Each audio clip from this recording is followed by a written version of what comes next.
Next is Marie-Thérèse Voutsinos. Now, Marie-Thérèse is a local resident, and she's an agrologist who has worked with farmers in soil conservation and transition projects towards more sustainable agricultural practices. Now, she's eminently qualified in that regard, as she holds a B.Sc in biology and a master's in agriculture. You may recognize her name as well as the author of an open letter to Premier Doug Ford in the North Grenville Times. So I now invite you, Marie-Thérèse, to speak to our participants. Thank you, Victor. I'm here to tell you about the valuable and irreplaceable assets we have on the parcel of land chosen for this proposed jail. And also to talk about the important potential for local food production using and teaching sustainable agriculture practices. This would also act as a buffer against the effects of climate change and improve self-sufficiency and food security in our area. What we have on that parcel of land is over 100 acres of good farmland. Agricultural land is a non-renewable resource, which is at risk in our province due to urbanization and other types of human activity. The availability of this agricultural land determines our capacity to feed ourselves now and in the future.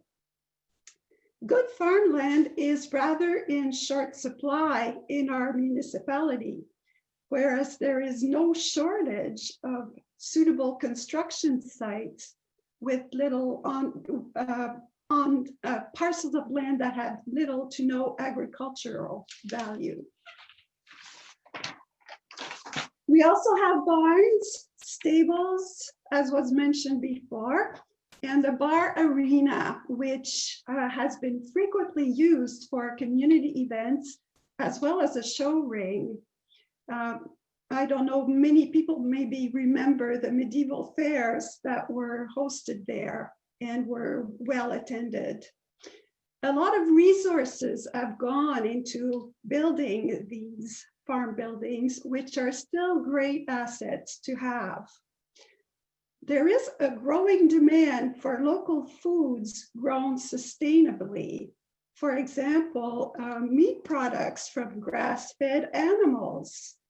There's also a growing demand for good land in proximity to urban customer bases to supply them. With over 150 acres of good land and the several barns and outbuildings available, this is all ideally suited to support several small farm businesses just on that parcel of land. There is also a growing need for fresh, healthy foods available to all. The health unit often reminds us of the need to eat abundant fruits and vegetables and varied fruits and vegetables, as well as whole grains. This could be addressed by community gardens within walking distance of Kemptville for those who don't have transportation. It could also be supplied by community-supported agricultural ventures, also known as CSAs. And CSAs will often welcome volunteers who want to come and work on the farm and get the farm experience. In conclusion, we have rather a high rate of population growth in our municipality, and we need to look at increasing our food production capacity, not at reducing it. We need to think of now and the future well.